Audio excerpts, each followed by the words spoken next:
우리 국내에는 여러 가지 비상식적인 그런 일들이 일어나고 있어서 현재 미국에서 아주 큰 이슈로 되고 있는 연방 대법원 판사 임명 사건, 이제 사건이라고 해야 하겠죠. 왜냐하면은 긴즈버그 연방 대법관이 사망을 하고 그 빈자리를 채우는 일인데, 여기에 빈자리를 채운다 하는 것을 넘어서서 대통령 선거를 가지고 그 지명을 나중에 해야 한다, 지금 해야 한다 하는 미국 또한 우리를 닮은 비상식적인 논란이 벌어지고 있습니다. 그래서 사건이라고 할 수 있겠죠.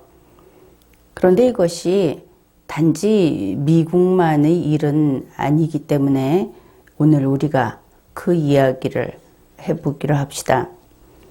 이것은 삼권 분립이라든지 혹은 사법부의 독립이라든지 또 공직자는 어떠해야 하는가 하는 결국은 국민 주권주의, 이것과 연결되는 아주 원론적인 그런 주제로서 그게 우리 눈앞에 나타났다, 그런 것입니다. 그러면은 우리가 생각하고 논의해야 하겠죠. 먼저 미국의 소리 뉴스, VOA 뉴스에서 소개하는 내용부터 하나하나 살펴보기로 하죠. 이것이 단지 뉴스만을 보는 것이 아니고 그 속에 있는 법리, 또 오늘날 이 헌법주의 국가의 시스템과 어떻게 연계되어 있는가, 이런 것들을 차근차근 살펴보기로 합시다. 이것은 우리 모두에게, 정말 민주주의를 지키고자 하는 전 국민에게 꼭 필요한 내용이다, 그렇게 볼 수 있겠습니다. 도널드 트럼프 미국 대통령이 현지 시각으로 2020년 9월 26일 에이미 코니 베럿, 현재 그 제7 연방 항소법원 판사, 이 인물을 새로운 연방 대법관으로 지명을 했습니다. 이제 이것이 의회에서 통과가 되면은, 그러면은 이제 임명하게 되는 것이죠. 미국은 연방 대법관은 종신제이죠. 바로 긴즈버그 대법관 자리가 사망으로 비게 되면서 그 자리를 채우게 된 겁니다. 우리 대한민국 국민 같은 경우에는 이것을 어떤 절차적인 정당성, 절차적인 어떤 기준, 그것에 대단히 주목을 하고 있는 그런 입장이어서 종신제라는 것을 참 받아들이기 어려울 겁니다. 그런데 미국의 법문화를 생각해 보면 그도 그럴만하다, 그렇게 이해할 수 있는 것이죠. 뉴스에서 소개한 것을 먼저 보면은 트럼프 대통령은 베럿 그 판사에게 그를 지명하면서 이렇게 이야기를 했다고 합니다. 독보적인 업적과 비할 데 없는 지성, 훌륭한 자격과 헌법에 대한 확고한 충성심을 지닌 인물이다. 이것은 뒤에서도 보겠지만 여기에서 핵심은 헌법에 대한 확고한 충성심, 이 부분입니다. 어차피 연방 대법관이라고 해서 무엇이 법인가를 사실은 아주 최종적으로 밝히는 그런 자리이기는 하지만 여전히 그도 공무원이기 때문에, 또 법관인 공무원이기 때문에 헌법에 대한 충성심을 지니고 있을 것은 필수적이죠. 그런데 여기에서 그가 단지 헌법에 대해서만 충성하고 있다, 그것으로는 부족하다 하는 것을 알 수 있죠. 헌법에 대한 충성만으로 부족하다 하는 의미는 그것만으로는 안 된다는 뜻이 아닙니다. 이것은 헌법에 대한 충성심이라고 하는 것이 앞에서 이야기한 그런 여러 조건들, 한마디로 하면 리걸 마인드를 지니고 있고, 그리고 공무 수행을 할 수 있는 능력이 있고, 또 그러한 것을 능력이 있음을 보여왔고, 이것을 바탕으로 하는 헌법에 대한 충성심이라는 것, 그것이 필요하다 이런 뜻이 되는 것이죠. 단지 착실하게 성실하게 충성을 하는 사람이면 그것으로는 부족하다. 아예 헌법에 대한 충성심이 색깔이 달라져 버리는 겁니다. 그래서 그 앞에 독보적인 업적, 지성, 그리고 자격, 이런 것들이 보충을 해주고 있는 것이죠. 이 사람의 충성심의 색깔은 이것을 바탕으로 해서 올바르다, 이제 이런 것을 보여주는 겁니다. 베러 판사도 또 이런 이야기를 했다고 하죠. 스칼리아 전 대법관, 이제 그는 2016년에 사망했는데 그의 사법적 철학을 따른다. 이러면 또 우리나라에서는 무슨 스승하고 제자처럼 누구를 추종한다, 그의 이론을 따른다, 이렇게 생각할 수 있는데, 이어서 나오는 이야기를 보면 그게 아니다 하는 것을 알 수 있습니다. 결국 그 사법적 철학이라는 것이 무엇인가 하면은, 판사는 반드시 법에 쓰인 대로 해석해야 한다, 이 부분인 것을 알 수 있습니다. 이제 이 이야기를 하면서 상원의 인준을 받게 되면 편견 없이 연방 대법관직을 수행하겠다, 이렇게 밝혔습니다. 판사는 반드시 법에 쓰인 대로 해석해야 한다. 우리가 뻔히 알고 있는 이 우리 말로, 우리 국어로 쓰여 있는 이 문장이 과연 2020년 현재 우리나라에서 어떻게, 얼마나 제대로 이해되고 있는가, 쉽게 답하기 어려운 그런 부분입니다. 우선 여기에서는 그 이야기만 해두죠. 판사가 법에 쓰인 대로 해석을 해야 한다는 것에 대해서 우리 현실 세계에서 보면은 소위 좌파라고 할 수 있는 그런 정치적인 성향을 지닌 국민들, 공직자들, 이런 사람들은 비판적이다, 그것을 알 수 있죠. 그런데 왜 비판적이냐 하면은 잘 몰라서, 틀리게 알고 있어서, 그래서 자신 있게 이것은 비판한다, 이러고 있다는 것이 분명합니다. 여기에서는 이 이야기만 해두죠. 법에 쓰인 대로라는 것은 그 법이 무엇이냐. 결국 국가와 헌법 아래에서 법을 해석해야 한다. 나는 이 나라가 이런 나라였으면 좋겠다. 나는 우리 헌법이 이런 헌법이었으면 좋겠다. 판사에게 그것을 결정하고 그러한 생각으로 재판을 할 수 있는 그런 권한을 부여한 바가 없다 하는 것이죠.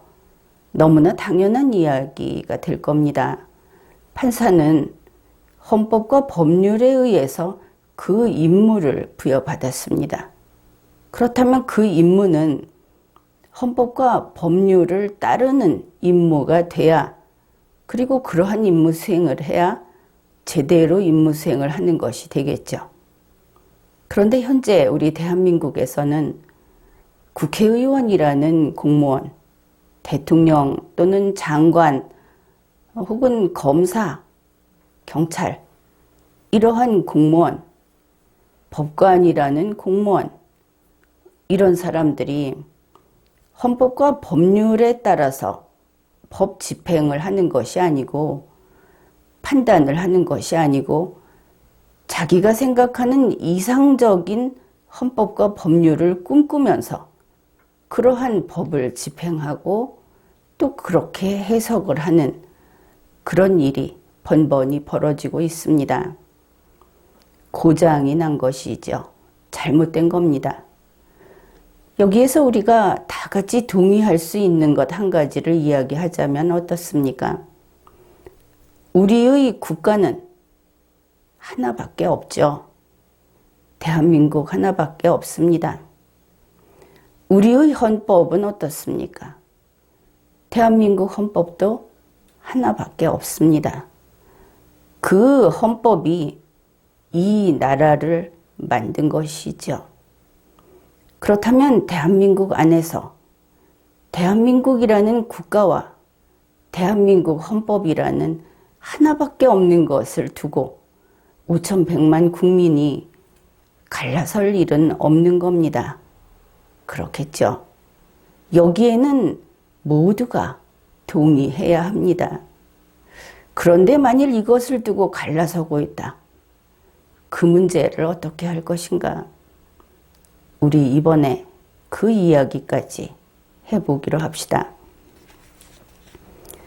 미국의 소리 뉴스에서 소개하는 이 베럿 판사에 대해서 좀 세세히 알아보기로 하죠. 왜냐하면은 소소한 그런 그 내용들 중에도 우리가 지금까지 봤던 법과는 이러해야 한다 하고 생각했던 것들이 많이 다르구나.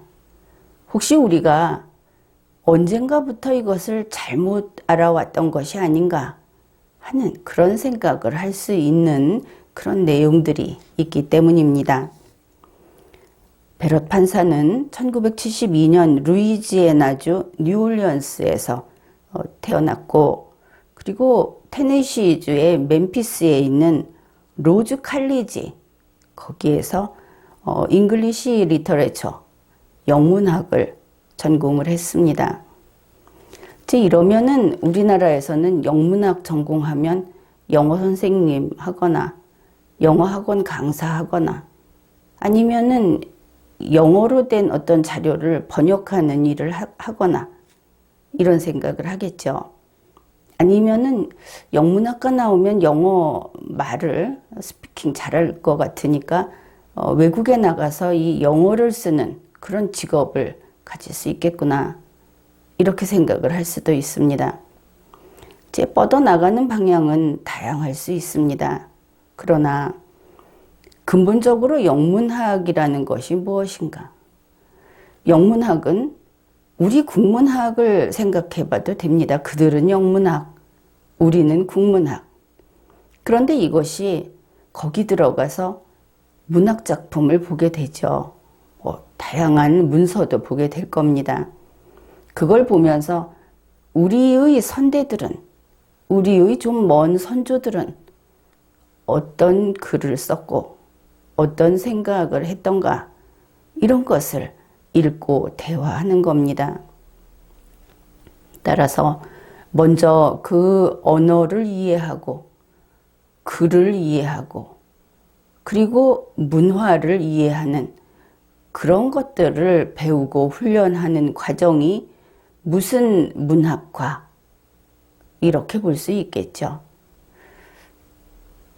그렇다면은 이 영문학을 했다 하는 것이 그 국민, 같이 살아가는 그 나라의 과거와 오늘 그리고 앞으로 살아갈 국민들하고 대화할 수 있는, 그 마음을 이해할 수 있는 그런 어떤 기본이 될 수 있겠다.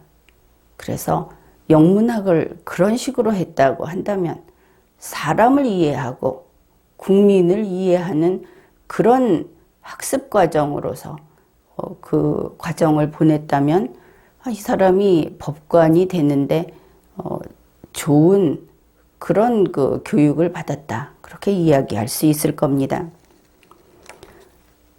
문학이라고 하는 것이 소설이나 시를 만드는 창작하는 그런 기술을 익히는 것도 아니고, 또 과거의 문학작품을 보고 그것을 좀 토대로 해서, 그래서 또 그런 것들을 자기도 쓸 수 있게 된다 하는 그런 쪽으로 가는 것, 그것도 아니다.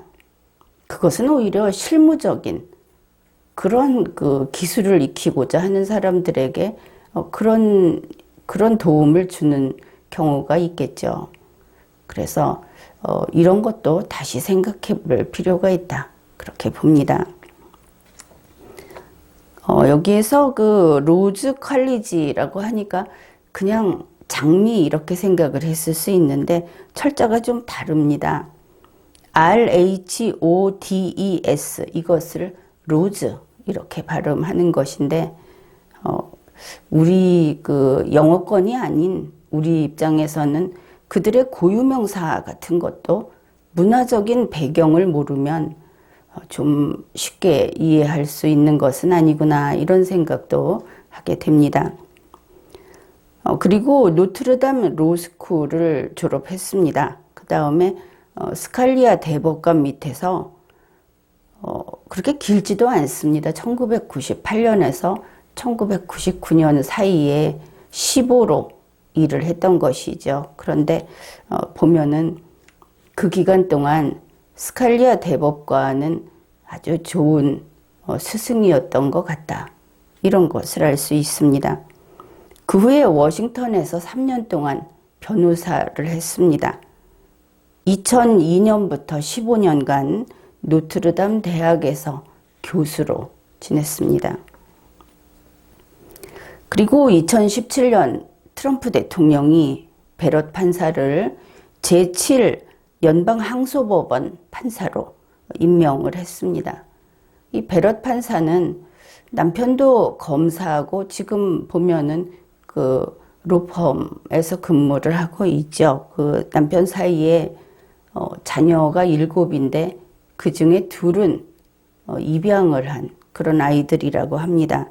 IT에서 입양을 했다고 하고 본인의 친자 가운데 한 명은 다운 증후군을 앓고 있다고 합니다.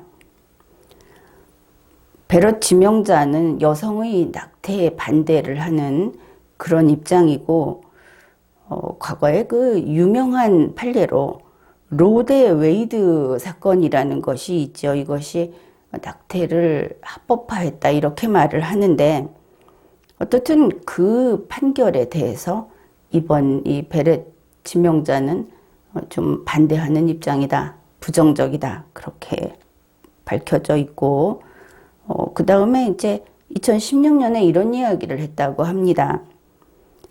여성의 낙태할 수 있는 권리를 전면 부정할 수는 없지만 그래도 너무 쉽게 낙태하는 것은 좀 막을 수 있을 것이다.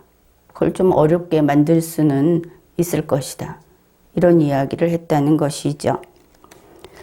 이제 미국의 소리 뉴스에서도 역시 민주당의 태도 이런 것을 보여주고 있는데 민주당은 차기 대선 당선자가 이 연방대법관 자리, 빈자리 그 후임을 지명해야 한다. 그러면서 대선 이후에 인선 작업을 해야 한다. 이렇게 말하고 있다고 합니다. 베럿 판사가 연방대법관으로 취임을 하게 되면 연방대법원에서 보수 또 그러니까 민주당과 공화당 성향 이렇게 봐야 되겠죠. 그렇게 본다면은 민주당 성향이 3, 공화당 성향이 6 이렇게 기울어지게 된다. 미국의 소리 뉴스가 이렇게 보도를 하고 있습니다. 그런데 이러한 연방 대법관의 성향이 어떻다. 그래서 대선이 끝난 뒤에 연방 대법관 빈자리를 채워야 한다. 이제 40일 정도 기다릴 수 있지 않느냐. 이렇게 이야기를 한다고 하는데 지금 자리가 비었으면 부지런히 준비를 해서 신속하게 자리를 채우는 것이 순리라고 하겠죠. 설령 그것이 뒤바뀐 상황이라고 하더라도, 그러니까 지금 만약에 미국 대통령이 민주당 출신 대통령이고 만약에 베렛 판사가 그 공화당 쪽에서 그 싫어하는 그런 사람이라고 해도 똑같이 미루지 말고 빨리 해야 한다. 이것이 원칙인 겁니다. 즉 법이라고 하는 것은 정치 싸움에 있어서 이렇게 하면 우리에게 유리할 거다. 이렇게 하면 우리에게 불리할 거다 하는 기준으로 판단을 해서는 안 되는 것이죠.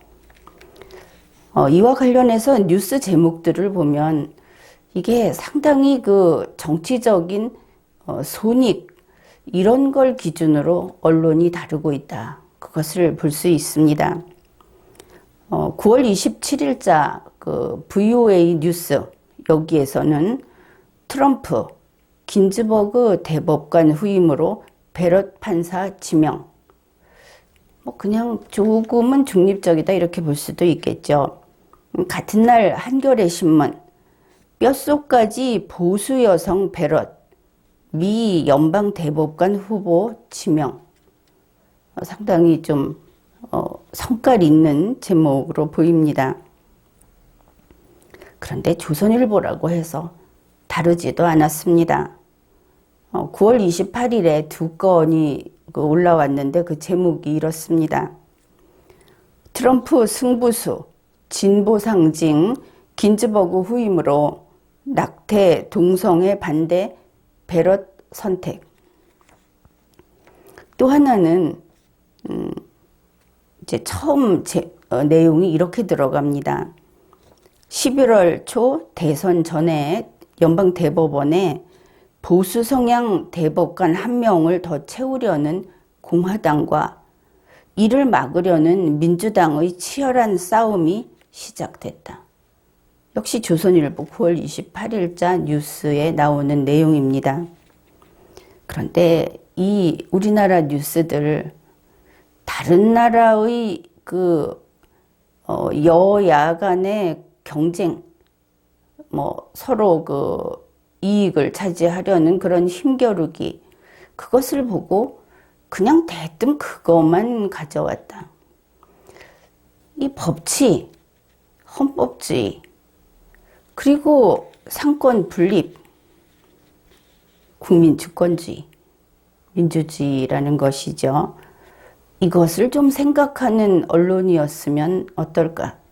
그래도 그 명성이 있는 그런 신문사들인데 이런 생각을 했습니다. 일단 뽑아놓은 제목을 가지고는 참으로 경박하기 이를 데 없는 그 투전판에서 그 승부를 중계하는 도저히 고상함이라고는 찾아볼 수 없는 이제 그런 느낌을 받았고, 조선일보와 한겨레 신문이 이렇게 보도를 한다면은 그래도 신문이나 읽는다 하는 사람들도 뭘 기대할 것이 있겠는가. 오늘 우리 대한민국 국민들은 참 싸구려 문화 속에서 살고 있다. 그런 생각을 했습니다. 이제는 9월 27일 한겨레 신문에서 트럼프 대통령이 그 소위 뼛속까지 보수 여성을 지명한 데 대해서 나름대로 이제 대목마다 불만에 찬 그런 기사를 내놓았기에 그것을 대강 살펴보기로 하죠. 한겨레 신문의 보도 내용입니다. 노트르담 로스쿨에서 법 해석 등을 가르쳤던 베럿은 법을 있는 대로 엄격하게 적용할 것을 주장하는 원전주의자다. 법과 그 해석도 시대 변화를 따라야 한다는 시각과 거리가 멀다. 이렇게 썼습니다. 기사를 이렇게 썼는데, 우선 한겨레 신문에게 우리가 먼저 물어볼 것이 있죠. 법과 그 해석이 시대 변화를 따라야 하는데 시대 변화를 무시하고 과거 것을 그대로 적용한다. 그걸 고수한다. 이런 내용인 것 같죠. 그러면 베럿 판사가 고대 인류인가? 고대인인가? 혹시 크로마뇽이라고 생각을 하는가? 이것을 물어야 하겠습니다. 이런 식으로 뉴스를 해석하는 것은 혹시 국민을 호도하려는 의도가 있는 것이냐, 아니면은 문해력이 바닥이어서 이렇게 나온 것이냐? 선뜻 답을 하기 어렵습니다. 원전주의자라는 표현이 만일 그 속에 베럿 판사의 그러한 헌법과 법률을 바탕으로 그 아래에서 법 해석을 하고 판결을 해야 한다고 하는 말을 수구적이라고 받아들여서 한 것인지, 만일 그런 것이라면 한겨레 신문의 이 기사, 그것은 틀렸다고 평가를 하겠습니다. 상세한 것은 나의 리걸마인드 책들 많이 있죠. 20권 넘게 있고, 또 유튜브 리걸마인드 연구소 채널에 보면은, 지금 이 채널에 보면은 1800개가 넘는 그런 강의 영상이 있습니다. 누구나 보고 스스로 생각하는 능력을 키우고 리걸마인드를 키우기를 바라는 마음에서 공개한 것이니까 좀 학습을 하면서 기사도 쓰고 그래야 하겠죠. 한겨레 신문의 두 번째 기사 내용입니다.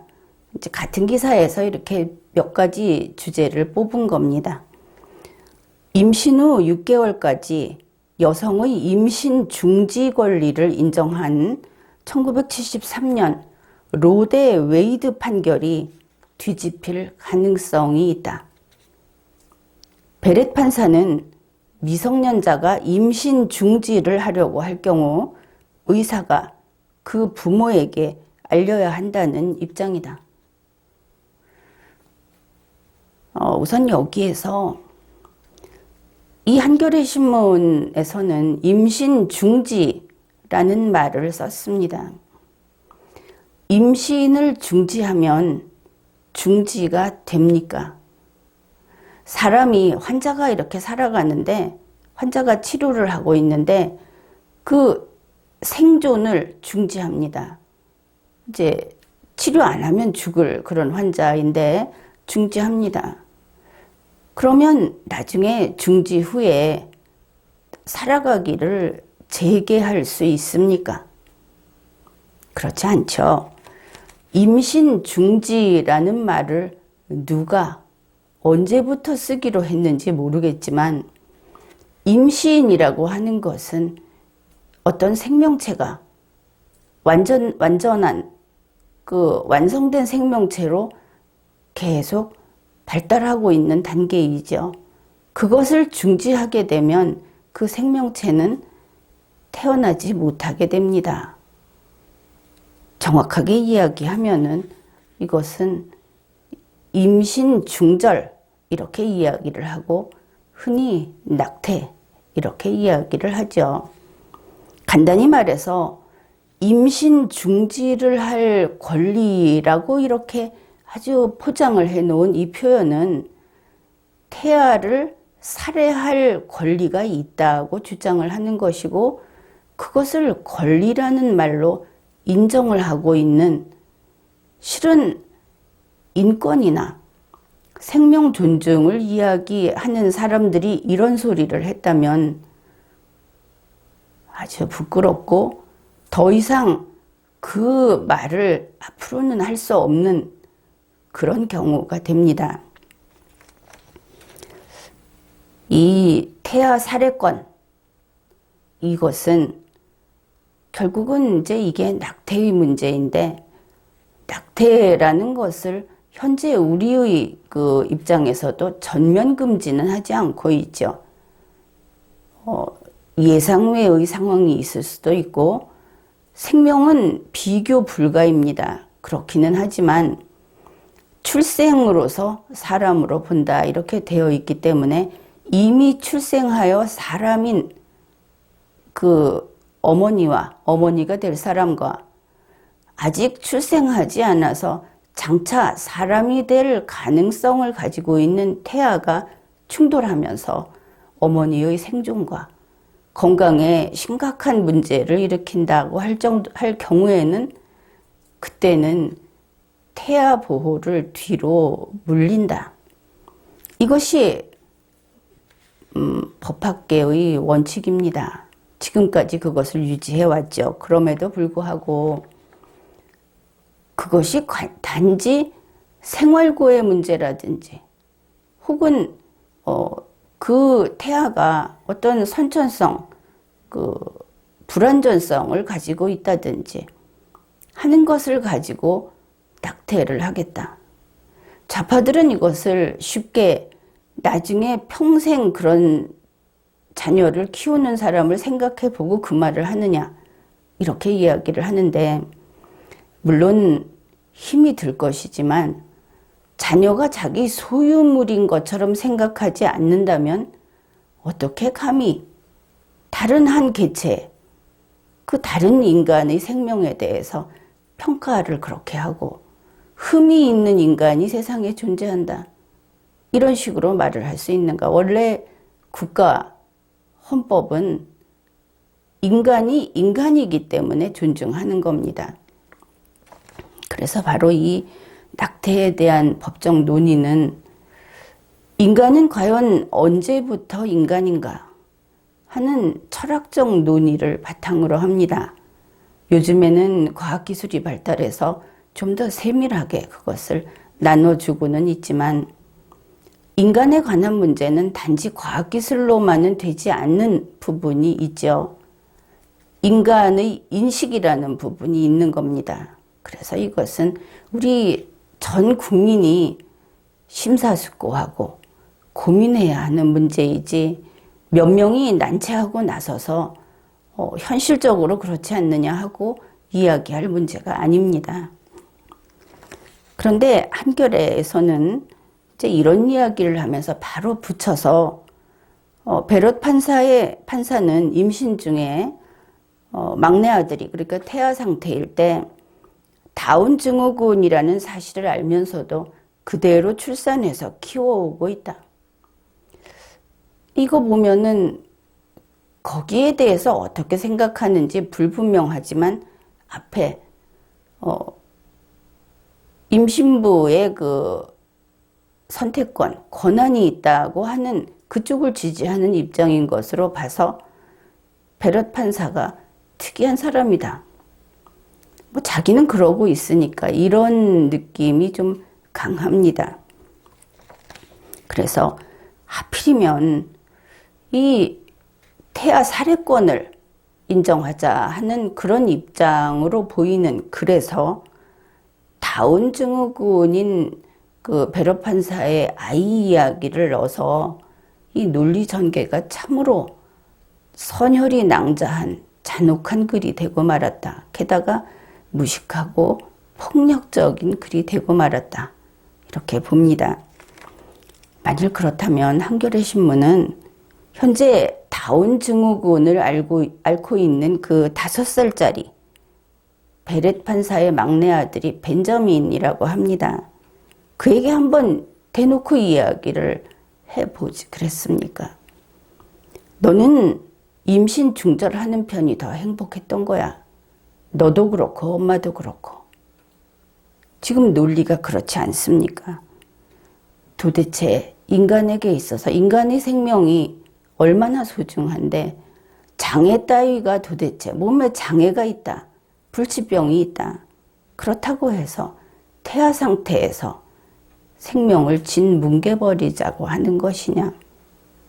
이거는 그냥 듣기 좋은 이상론이 아닙니다. 사람의 생명이 불가침이라고 한다면은 그냥 나는 대로 그리고 그 상태대로 최선을 다해서 살아갈 뿐인 것이죠. 그 다음에 한겨레 신문은 또 오바마 케어에 대해서도 이야기를 합니다. 우리나라의 의료보험제도 같은 것이죠.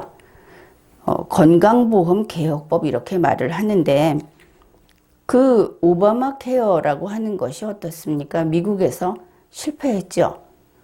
이게 우리나라가 상당히 집단주의적이고 또 반강제적이고 사람들이 거기에 크게 저항을 하지 않는 그런 상태여서 지금까지 왔고 또 우리의 그 의료보험 제도도 상당히 힘들게 유지되고 있습니다. 그런데 미국에서는 그게 안 되는 것이죠. 그래서 사실상 이거는 그냥 실패했습니다. 또 그 의료인들이 그 의료업을 통해서 소득을 얻는 문제라든지 이게 과연 전 국민에게 모두 의료 혜택을 받을 수 있게 해주는 것인지 하는 데 대해서 지금까지 이것은 실패한 것으로 그렇게 그 판단을 하고 있는 것으로 알고 있습니다. 그런데 한겨레 신문은 베레 판사가 오바마 케어에 대해서 비판적이다 이렇게 말을 하면서 2012년 오바마 케어를 전 국민이 의무 가입해라. 이게 이제 사실 미국의 그 법의식 속에서는 좀 곤란한 부분이죠. 여기에 대해서 존 로버츠 연방 대법원장이 합헌 쪽에 서니까 그거 비판했다. 그를 비난했다. 이렇게 썼습니다. 비판과 비난은 조금 다르긴 하죠. 그러면서 트럼프는 오바마 케어 폐지를 시도하고 있다. 이래서 오바마 전 대통령이 오바마 케어라는 것을 들고 나왔는데 트럼프 대통령이 오바마 거니까 그거 폐지하자고 하는 것처럼 글만 보면 그렇게 보이죠. 이 기사를 보면.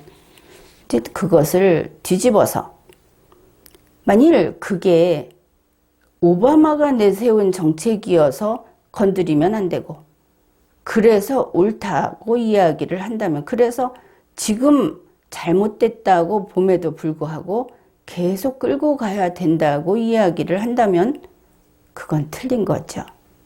바로 그런 겁니다.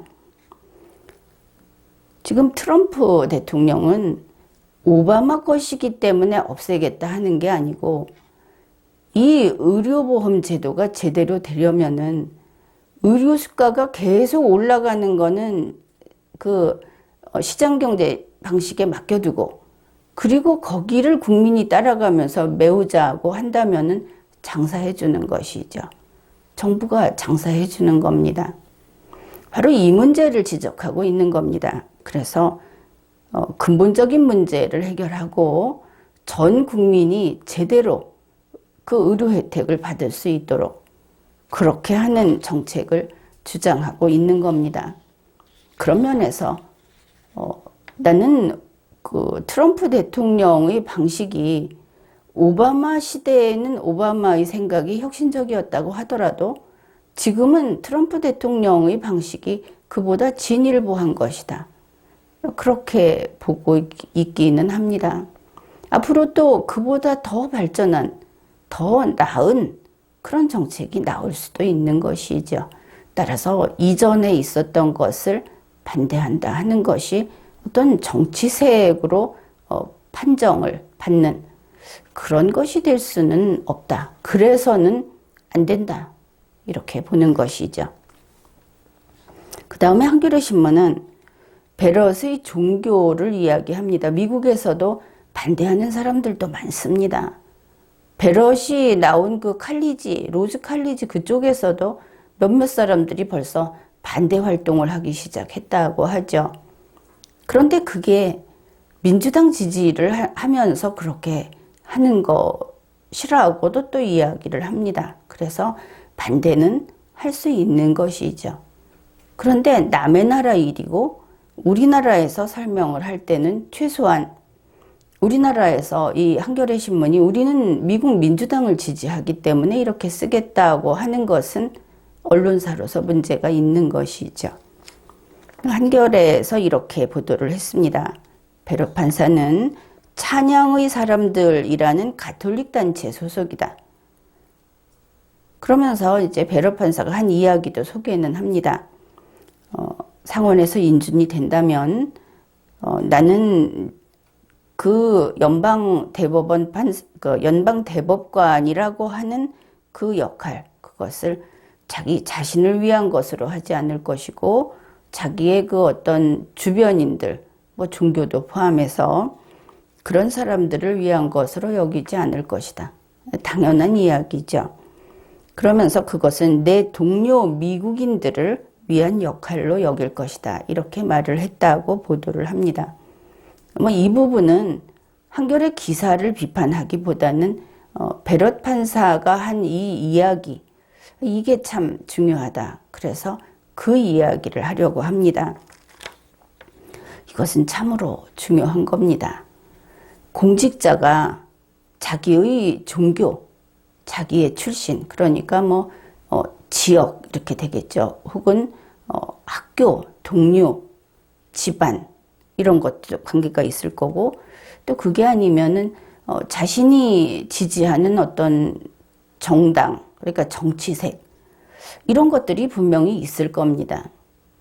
그런데 그거는 개인적인 것이죠.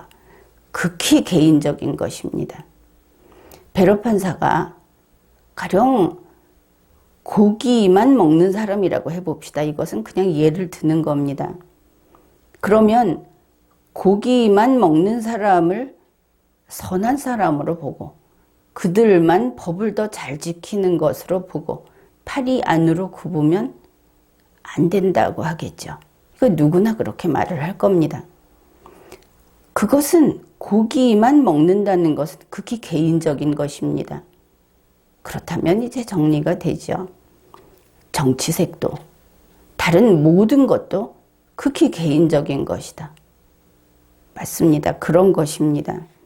따라서 공무 수행을 함에 있어서는 이것은 일체 개입이 되면 안 됩니다.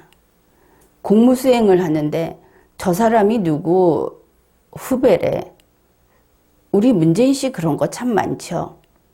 저 사람이 같은 그 법률 사무실에 있는 직원이래. 지분을 갖고 있는 사람이래 하더니 이 사람이 법제처장 옵니다. 이거는 세상에 그 사람밖에 없다 하더라도 그 자리에 오게 하면 안 되는 것이죠. 그런 겁니다. 그런데 이런 극히 개인적인 것들, 문재인 씨는 또 뭐 자기네 동네에 있던 의사래 이런 얘기도 나오죠. 옛날에 자기가 알고 있던 누구래. 그래서 막 곳곳에 자리를 줬습니다. 그 사람이 가장 훌륭해서 그랬다 하는 설명이 이럴 때는 빛이 바르는 것이죠. 인정받지 못합니다. 그 국가가 질서정연한 국가일 때, 실력이 지배하는 나라일 때 어떤 특정 공무원이 이와 같은 행위를 했을 때 그는 바로 내쳐집니다. 그게 그 국가의 힘이고 국민의 힘인 것이죠. 그게 그 국가의 민주주의의 수준인 겁니다. 누가 잘못된 일을 하고 있다. 어느 공직자가, 어느 국회의원이. 그런데 잘못된 일을 하고 있다 하는 것이 경찰이나 검찰이 이들을 봐준다 어쩐다, 법원이 봐준다 어쩐다. 그래서 국민들이 그들을 성토한다.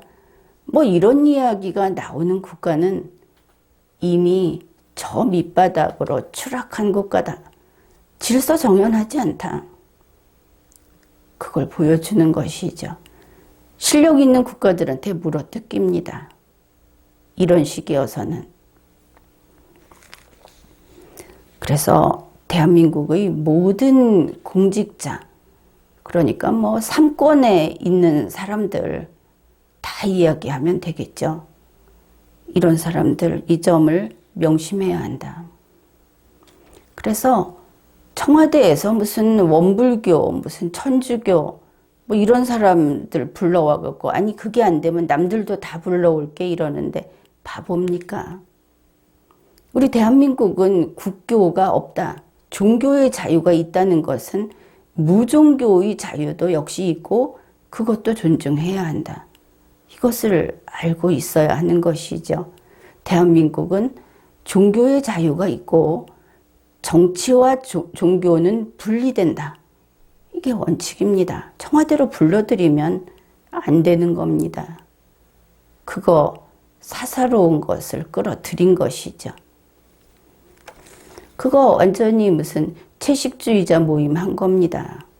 그렇게 해서 그 사람들에게 자리 주고 혜택 주고 밥 주고 일체 안 되는 것이죠. 간단히 말해서 대한민국 헌법은 하나요. 대한민국은 하나다. 이렇게 이야기를 했죠. 그 밑으로 내려가면 헌법과 대한민국이라고 하는 결국은 이 나라의 주인이 5,100만 국민이니까 이 주권자가 하나의 뜻으로 내보내지 않는 나머지에 대해서는 조각조각 나뉘어 있을 거 아닙니까? 개성에 따라서. 공무원은 그 조각 중 어느 하나에 서서는 안 되는 겁니다. 그 위의 명령만 받는 것이죠. 그래서 그들을 법 로봇이라고 이야기를 하고 국민의 일꾼이라고 이야기하는 겁니다. 그런데 그게 벼슬이라고, 우리는 무슨 부산 출신이야. 우리는 어느 학교 출신이고 어느 정치인의 라인이야. 이런 소리를 하면 이제 21세기입니다. 다 쳐내야 하는 것이죠. 이제 그 다음으로 백악관 원문을 가지고 이야기를 하겠습니다. 동일합니다. 미국 동부 시간 9월 26일 오후 5시 4분 이렇게 돼 있고, 미국 트럼프 대통령이 백악관 로즈가든에서 새 연방 대법관 지명 발표를 한 그런 게시물이 올라와 있습니다. 그런데 개인적으로 트럼프 대통령의 발언을 말로 듣든 글로 보든 가끔 느끼는 것이 역시 매력 있는 인물이다. 그런 것이죠. 그가 우리 국내에서는 아주 형편없는 늙고 추하고 말도 거짓말을 많이 하고 이런 식으로 보도를 하고 있고, KBS 보면은 대놓고 바이든을 지지하고 이렇게 하던데, KBS도 이제는 사기업이 된 모양이죠. 거기 시청료 받는 거 이제 폐지할 때가 된 것 같습니다. 트럼프 대통령 이번 발언을 보면은 그 내용이 국민을 대하는데 아주 밝습니다. 쇼라면 엄청나게 대단한 쇼인 것이죠. 그냥 국민을 보는 게 좋습니다. 행복합니다. 이거 보는 사람도 좋죠. 아주 밝고, 그 다음에 그 장래에 대해서 희망을 말하는데 그랬으면 좋겠다 하는 간절함이 아니고 안정적인, 오늘 다음에 내일이 오듯이 우리는 희망을 만날 거다. 그게 또 허풍도 아닌 것 같습니다. 그렇게 크지는 않으니까. 그 다음에 긍정적이고 아주 자신감 있는 사람은 성질을 부리지 않죠. 분노하거나 짜증을 내지 않습니다. 그런 것이 이렇게, 물론 주제도 주제이긴 하지만 그런 게 보이더라. 그래서 이러한 언어 구사에 호감을 느꼈습니다.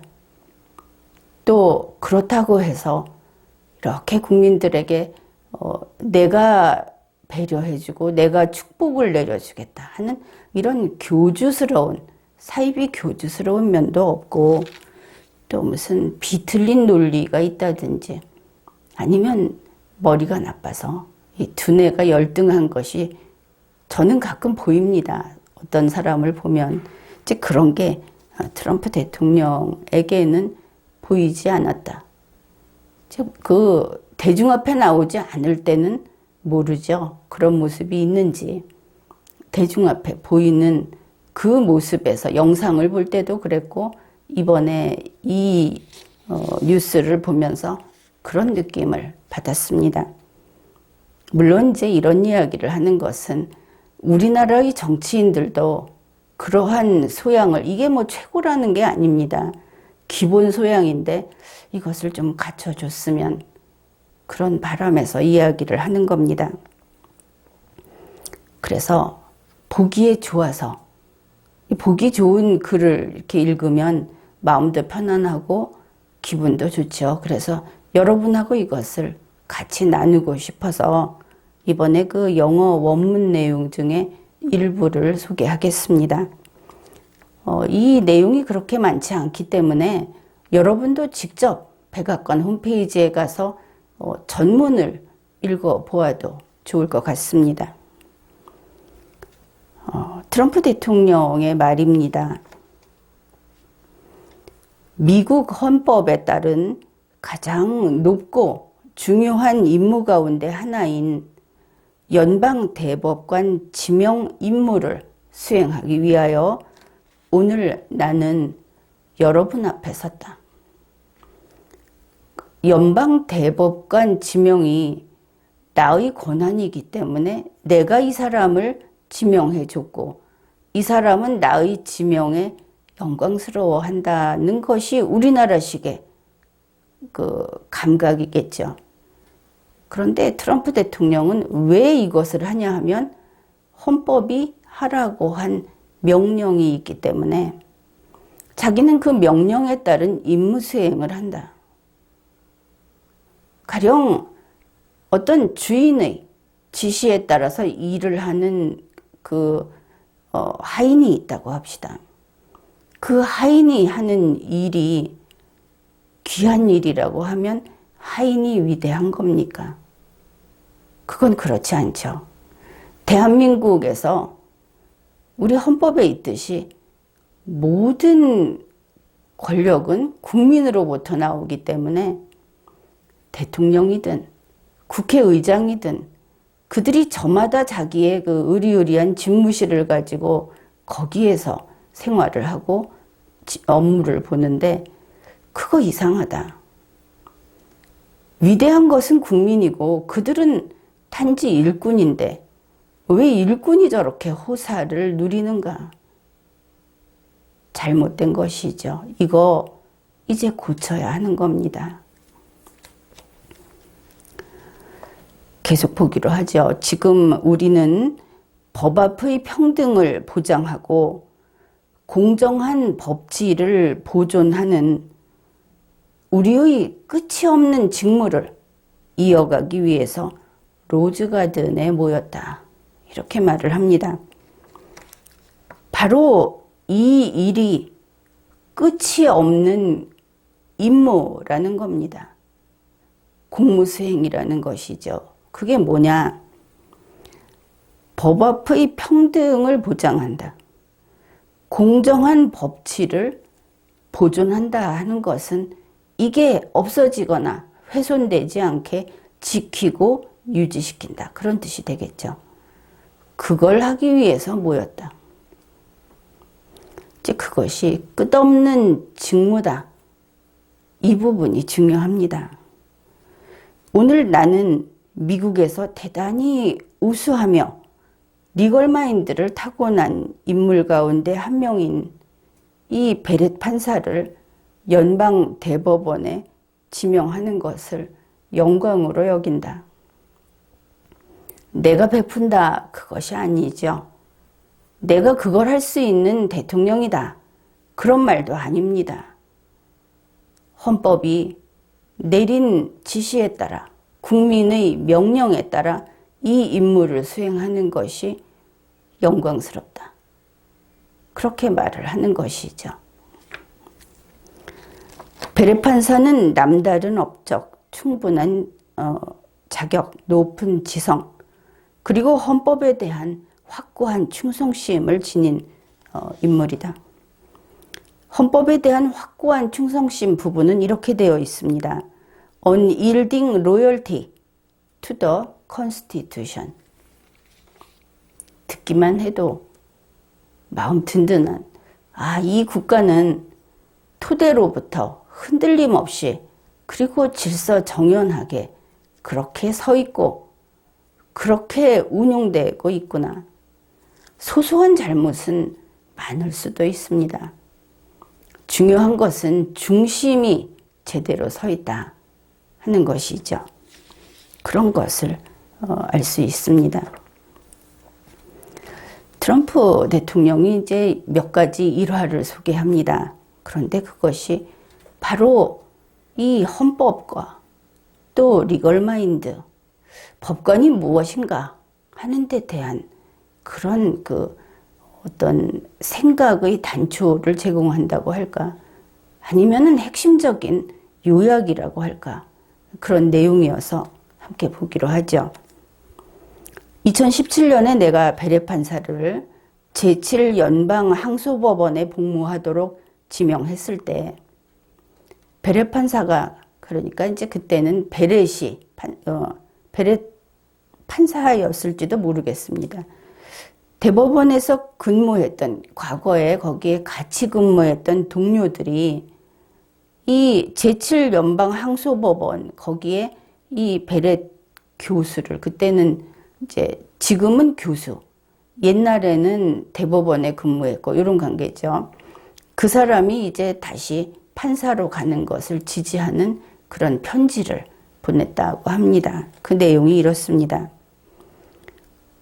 We are Democrats, Republicans, and Independents. Yet, we right to support. 이하는 생략하겠습니다. 우리 중에 몇몇은 민주당원이고 몇몇은 공화당원이고 그리고 또 나머지 사람들은 정당원이 아니다. 우린 그런 국민들이다. 그렇지만 우리는 베렛 교수가 판사로 지명되는 것을 지지하는 편지를 쓴다. 그렇죠.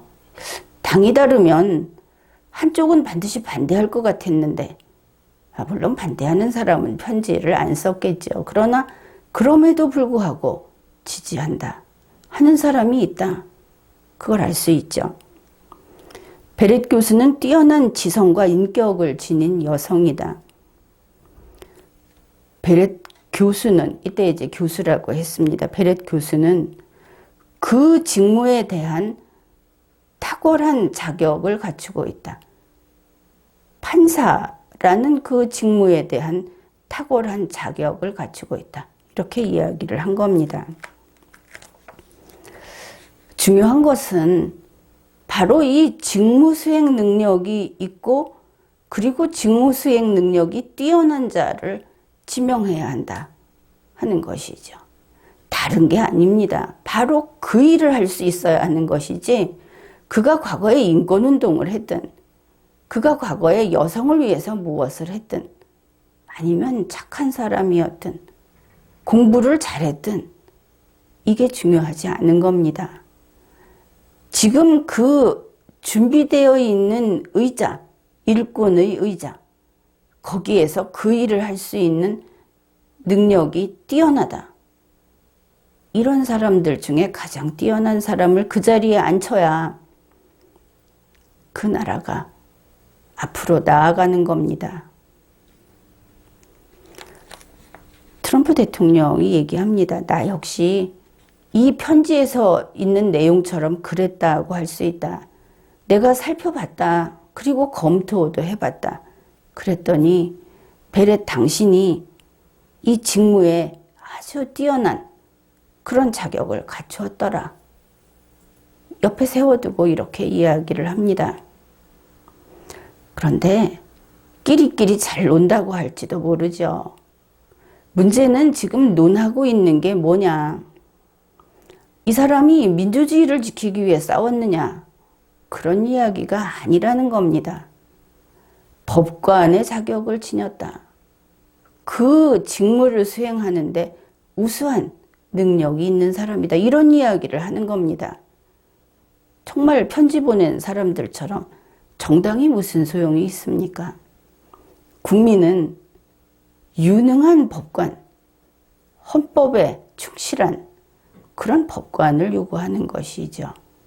민주주의를 위해서 투쟁하고 헌법을 갈아엎겠다고 하는 그런 사람은 결코 원하지 않는 겁니다. 그 다음에 이제 또 다른 예를 소개합니다. 노트르담 로스쿨 측에서 실제로 다음과 같은 편지를 보냈다. 이 부분은 상당히 중요합니다. 그래서 이것은 해석보다는 해설 쪽으로, 풀이를 하는 쪽으로 이야기를 하겠습니다. 이제 맨 처음에 그 로스쿨 쪽에서 온 편지의 시작은 이렇습니다. 우리는 서로 다름에도 불구하고, 그 앞에 그 대법원에서 온 편지하고 참 비슷하죠. 이 법관이라든지 법조계에 있는 사람들의 인식이 이렇다. 이제 이게 다른, 미국은 의회, 우리는 국회, 그쪽에도 또 이러해야 하고, 집행정부인 청와대에서 행정부, 이쪽도 이러해야 한다. 우선 큼직하게 통치기관 세 곳에서는 이래야 되고, 그 다음에 법과대학, 로스쿨, 또 일반 대학, 이런 적어도 학문을 한다, 전문 지식을 다루는 곳이다 하면 이러해야 한다.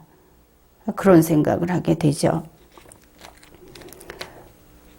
Despite our differences, 우리는 서로 다름에도 불구하고 우리는 만장일치로 동의한다. Unanimously agree라고 합니다. 만장일치로 동의한다. 뭐냐 하면 우리의 헌법 시스템은 사법부 독립에 의존하고 있다. 우리의 헌법 시스템은 사법부 독립에 달려있다.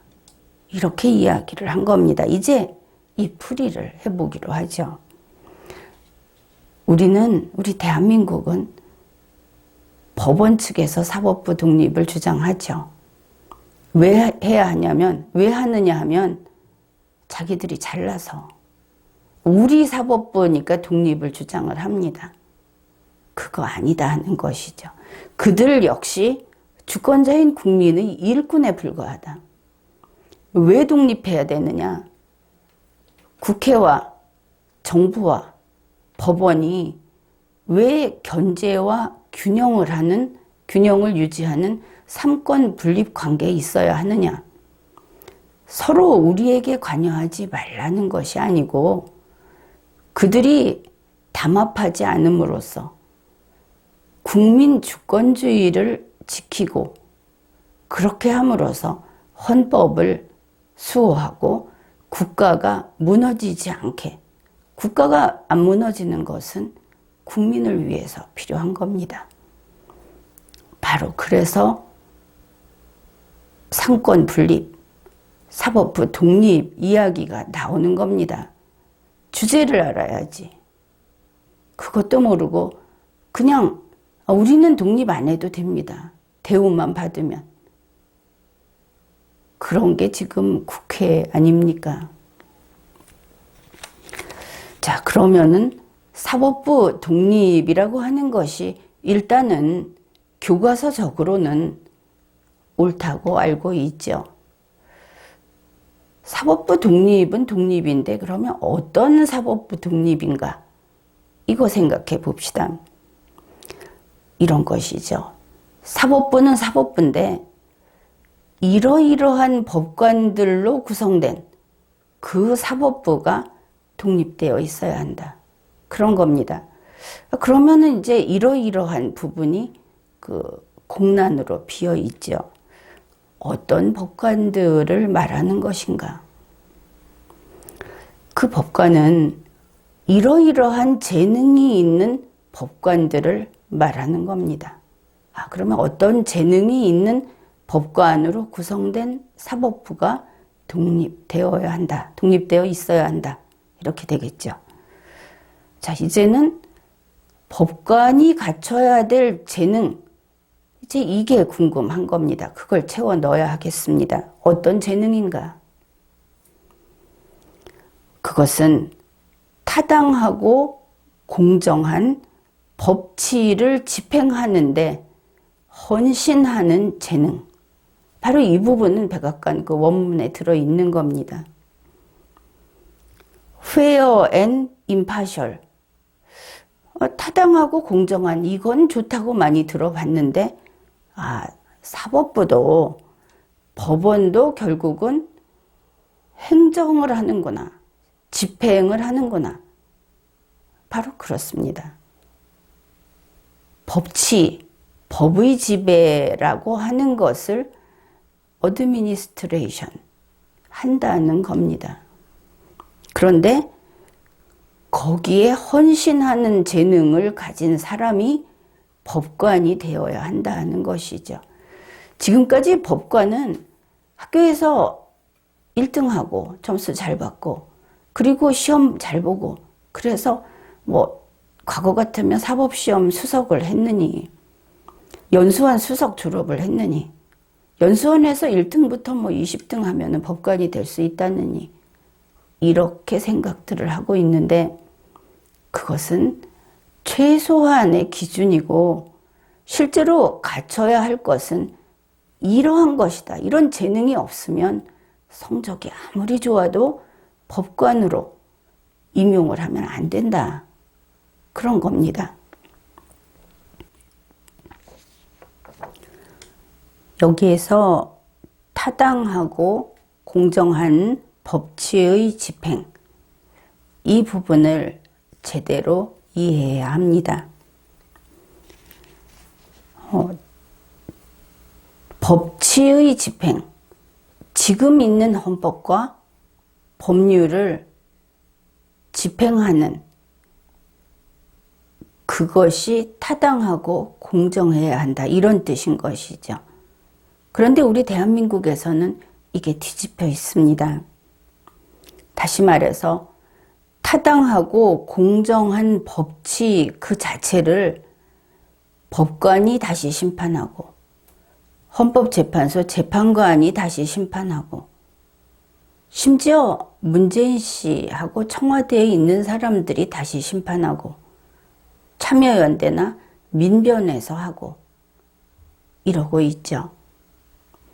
물론 직접 재판을 하는 것은 법관이기는 합니다. 그런데 법관이 헌법과 법률이 잘못될 수 있다는 전제하에서 자기들이 그것을 다르게 해석을 해서 재판을 한다.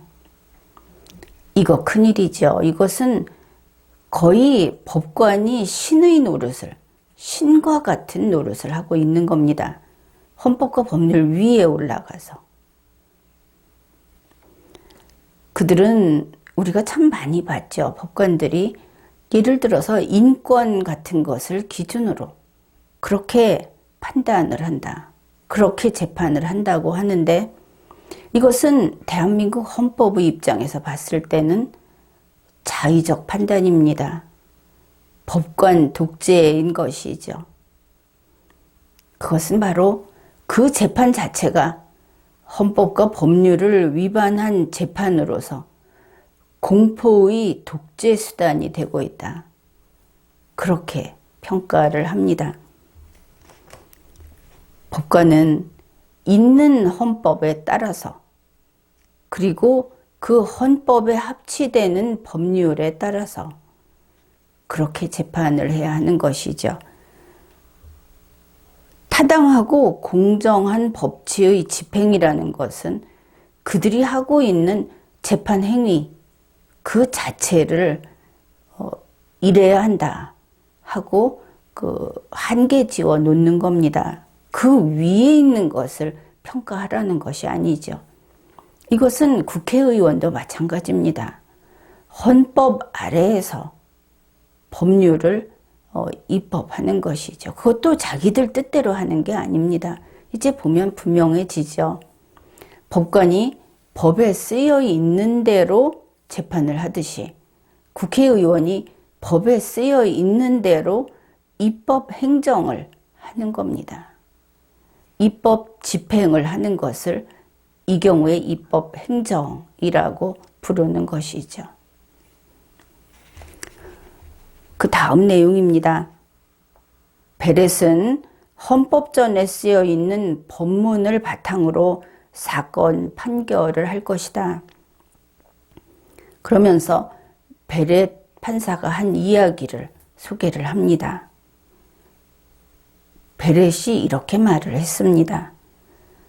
판사가 된다는 것은 용기를 필요로 하는 것이다. 이 말에 참 공감했습니다. 그러면서 판사 여러분은 자신의 마음이 내키는 쪽으로 판결할 수 없습니다.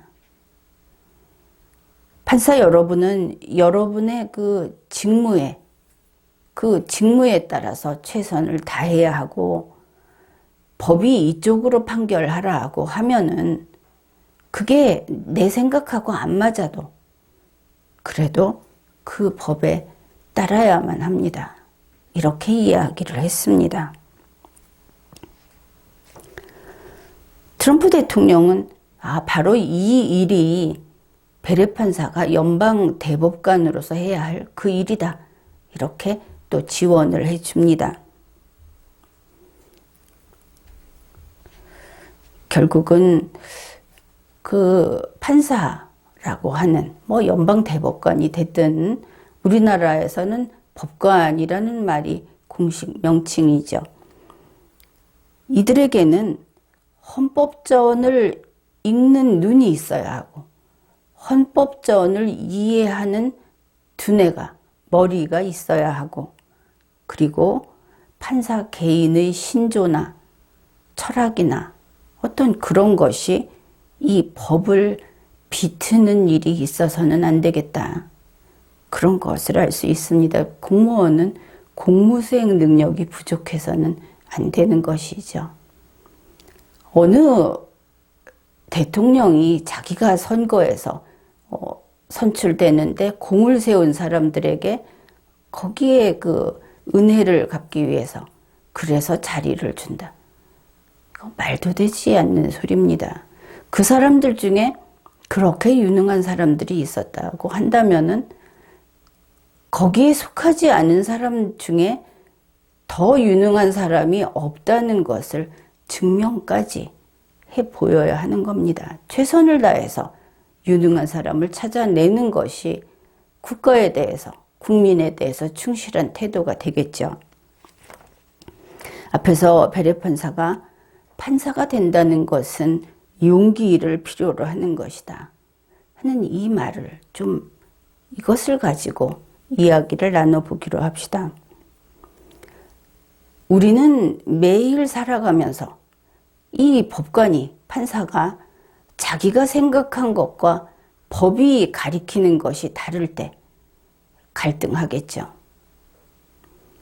똑같습니다. 개인이 자기가 이익을 얻을 수 있는 것과 그것이 법을 어겨서는 안 되는 것, 그것이 인간으로서의 품위를 잃어서는 안 되는 것하고 충돌할 때 고민을 할 겁니다. 그런데 바로 그 순간에 바른 판단을 하는 것이죠. 판사는, 법관은 법을 따르고 개인은 품위 있는 인간으로서의 삶, 그런 태도, 그것을 따르고 이런 선택을 하는 겁니다. 바로 그 선택을 하는 순간 그는 삶에서 승리를 하는 것이죠. 사람은 하루에도 수백 건 이러한 결단을 내립니다. 그것이 우리 두뇌에서 하는 논리 처리, 의사결정 이런 작업들입니다. 그걸 할 때마다 내 의지를 관철시키는 것, 내가 보다 나은 곳으로 갈 수 있는 바른 길에서 벗어나지 않는 결정을 하는 것, 이것을 승리라고 표현을 하겠습니다. 승리하는 인간은 자신이 있습니다. 그 다음에 또 승리할 가능성이 더 높아지는 것이죠. 그리고 그 삶은 영예롭습니다. 그래서 우리는 이렇게 매일 승리하면서 그리고 승리하는 삶을 살아가는 겁니다. 그렇게 승리하는 삶을 열흘, 1년, 40년 이렇게 살다 보면 그 사람이 바로 그런 사람이 돼 있는 겁니다. 승리하는 인생이 그 사람 전체에 배어 있게 되는 것이죠. 이 자유민주주의라고 하는 것은 바로 그와 같이 승리하는 인간, 승리하는 삶을 살아온 인간들이 국가의 주인으로서 나는 이만큼 일하고 나는 너와 함께 살기를 원한다고 해서 만들어 놓은 것이 자유민주주의 체제인 것입니다. 판사가 되는데 용기가 필요하듯이 우리가 매일매일 살아가고 이 국민주권주의, 헌법주의 국가에서 국가의 주인, 그 주권자를 구성하는 구성원으로서 살아가고 누구의 남편으로서, 누구의 아내로서, 누구의 부모로서 혹은 자녀로서 이렇게 살아가는 모든 일들이 이와 같이 옳은 것과 그른 것, 그 사이에서 바른 선택을 한 승리자로서 그렇게 살아가는 기회와 기회로 이어진 그런 길을 걸어가는 것입니다. 트럼프 대통령은 이제 다음에 이런 이야기를 합니다. 장차 연방 대법원이 내릴 판결은 미국 수정헌법 제2조 종교의 자유, 공공안전, 그 외의 많은 것들의 존폐를 결정할 것이다. 이거 보면은 좀 걱정스럽죠. 왜 이 시점에 이것들의 존폐를 결정해야 하는 그런 일이 앞에 오게 되는 것인가? 이건 누구나 건드리지 않아야 할 것들인데 미국도 참 걱정이 많은 모양이다. 이제 그런 생각을 합니다. 미국 수정헌법 제2조 하니까 그것도 잠깐 살펴보기로 하죠. 세컨드 어멘드먼트라고 해서 이 내용을 보면 잘 규율된 민병대는 자유주, 이 주라고 하는 것이 뭐 미시건주 무슨 주 하는 그 주를 말합니다. 자유주의 안전에 필수적이고 이게 한 그 대목이죠. 무기를 보유하고 휴대하는 인민의 권리는 침해될 수 없다. 이것이 또 한 대목입니다. 사실 핵심은 뒤쪽에 있다고 봐야 하겠죠. 여기에 대해서는 또 우리가 다음에 충분히 정말 한 몇 시간 이렇게 이야기할 만한 그런 주제입니다. 여기서 인민이라고 한 것은 이때 국민이라는 개념이 적절치 않은 시대였다 하는 시대적인 배경을 생각해야 하는 겁니다. 그런데 이 미국 수정헌법 제2조를 간단히 무기 휴대에 관한 조항이다. 우리나라에서는 그렇게 이야기하는데 그것은 바람직하지 않습니다. 왜냐하면 헌법은 개별법이 아니기 때문이죠. 만일 그게 무기 휴대에 대한 것이라면 총기관리법 같은 것으로 해서 금지한다든지 통제하면 됩니다. 왜 이게 수정헌법 제2조로 있는가? 이것은 그보다 더 근본적이고 그리고 국가 전체에 단일하게 적용되어야 하는 그런 것이다. 혹은 이 시대만이 아니라 앞으로도 계속 그런 것이다 하는 것을 알 수 있습니다. 여기에서 간단히 생각할 수 있는 것은 미국의 정신이 무엇인가? 궁극적으로 나를 지키는 것, 나와 좀 나아가서 나와 내 가족을 지키는 것. 우리나라에서는 가부장제가 깨졌으니까 전부 각자 나를 지키는 것 이래야 하겠죠. 그것은 바로 나 자신이다 하는 게 들어있는 겁니다. 이런 의미에서 개인주의라고 하는 것이 개인이 얼마나 완전하게 모든 것을 주도해야 하는가, 책임져야 하는가. 그 부분이 바로 우리가 많이 생각해 봐야 하는 것이죠. 국민 주권주의와의 관계는 어떤 것인가? 여러분도 이 문제를 좀 생각해 보십시오. 그 다음에 트럼프 대통령이 또 하는 이야기입니다. 법과 질서, law and order. 이 법과 질서는 미국 사법 시스템의 기초이다. 나는 확신한다. 쟁점이 무엇이든 사안이 무엇이든 베레 판사는 오직 법을 페어하게, FAIR, 페어하게 읽는 것을 토대로 해서 판결을 할 것이다. 베레 판사는 각 인종, 각 피부색, 각 종교, 그리고 그 많은 여러 신족, 각각의 신족, 여기에 대해서 신성의 법칙을 수호할 것이다. 이 신성한 법칙은 바로 법 앞의 평등이라는 것이다. 그렇게 이야기를 합니다. 여기에서 각이라고 각각 이렇게 해석을 했는데 여러분이 그 백악관에 가서 보면 이걸 에브리라고 써놨습니다. 우리 한국말은 에브리하고 ALL, all이라고 하는 것을 구분하지 않고 다 모두 흔히 이렇게 해석을 하죠. 그런데 이 에브리라는 것은 개인으로 이렇게 봐주는 것이 좋습니다. 바로 이 부분에서 우리 법원에는 그 국제인권법연구회 상당한 그 파문을 일으켰고 법원을 휘청거리게 만들었고 그리고 지금 법원이 거의 무너질 위기에 놓이게 한 그것이 이 법관들의 집단 행동 이런 것이라고 보고 있는데 국제인권법연구회 또 뭐 그전에는 우리법 연구회라고 하죠. 그거 하고 그다음에 서울대에서 인권과 정의라는 그런 어떤 그 인쇄물이라고 할까 이런 게 나오는데 그걸 주도했던 것이 조국 씨 지금 그 피고인 신분이죠. 그리고 한인섭 씨 이런 사람들이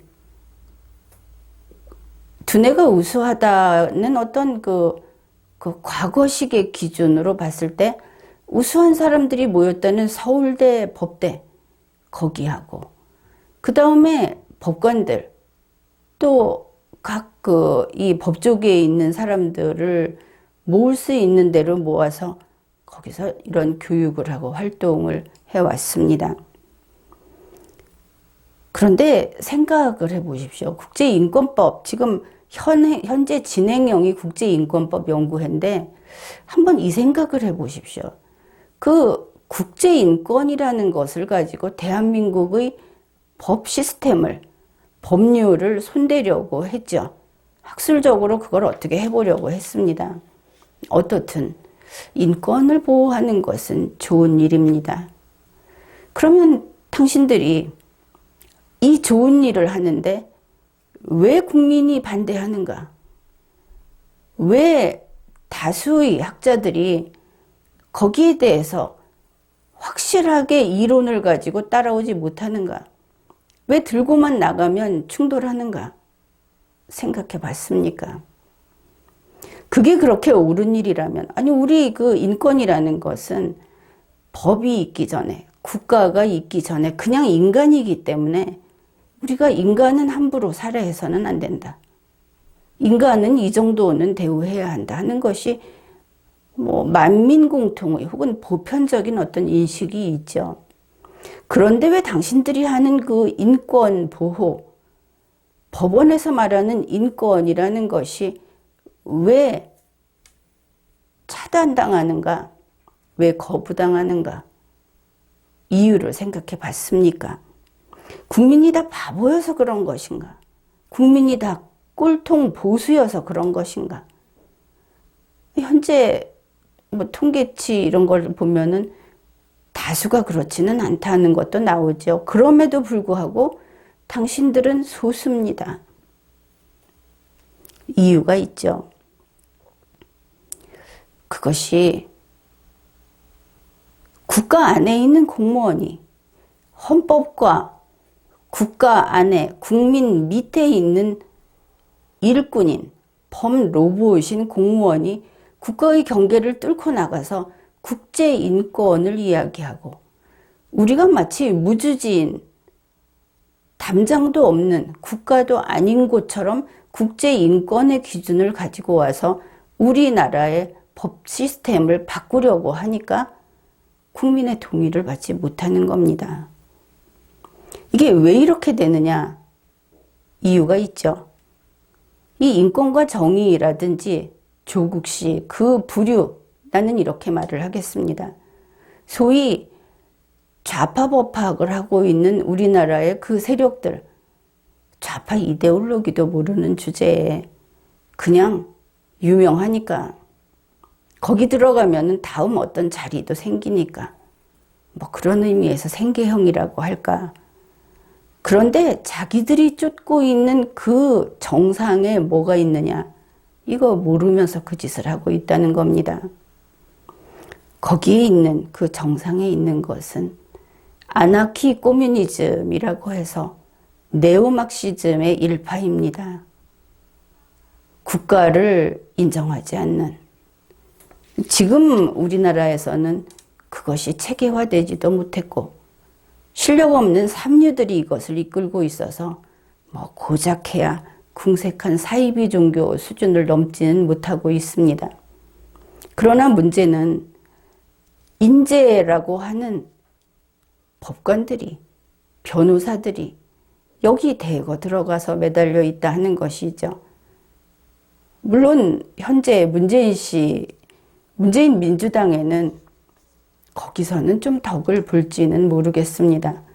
그러나 국가까지도 망치려고 하는 이 순간, 그게 이제 끝이 멀지 않았다. 그 얘기를 할 수밖에 없는 것이죠.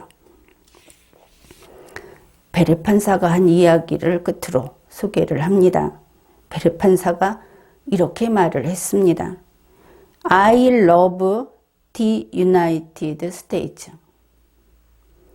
And I love the United States Constitution. 그 이상 뭐가 필요하겠습니까? 나는 조국 미국을 사랑한다. 나는 미국 헌법을 사랑한다. 모름지기 모든 법관, 국회의원, 공직자, 대통령, 그리고 공무원들, 뭐 전 국민도 마찬가지겠지만 전부 대한민국 헌법에 충성을 다해야 합니다. 이것은 기본입니다. 대한민국은 현재 보수, 그리고 보수가 아닌 편, 이렇게 둘로 나뉘어 있다. 상식적으로는 이렇게 이야기를 하죠. 그러면 보수는 50%인가?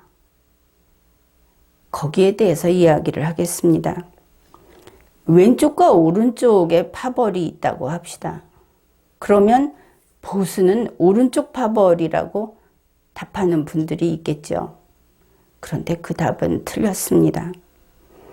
보수는 둘 중에 하나가 아니고 보수는 전체입니다.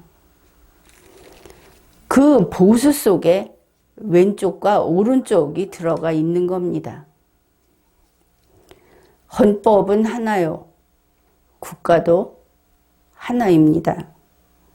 보수는 바로 그 전체로서 하나인 것, 헌법에 따르는 것, 국가에 따르는 것, 5,100만 국민에 따르는 것, 그것을 보수라고 부릅니다. 따라서 대한민국 안에서 헌법을 부정하는 것, 대한민국을 부정하는 것, 그것은 용납되지 않죠. 왼쪽은 그것을 부정할 수 있다. 이렇게 알고 있었다면 오늘 바로 그것을 고쳐 쓰십시오. 헌법과 대한민국을 부정하는 왼쪽은 용납되지 않습니다. 그런 그들이 존재한다면 그것은 잘못된 곳에 있는 것이고 그리고 잘못된 존재로 있는 것입니다. 그러한 잘못된 것들은 분쇄해야 하겠습니다. 지금까지 리걸마인드 연구소였습니다.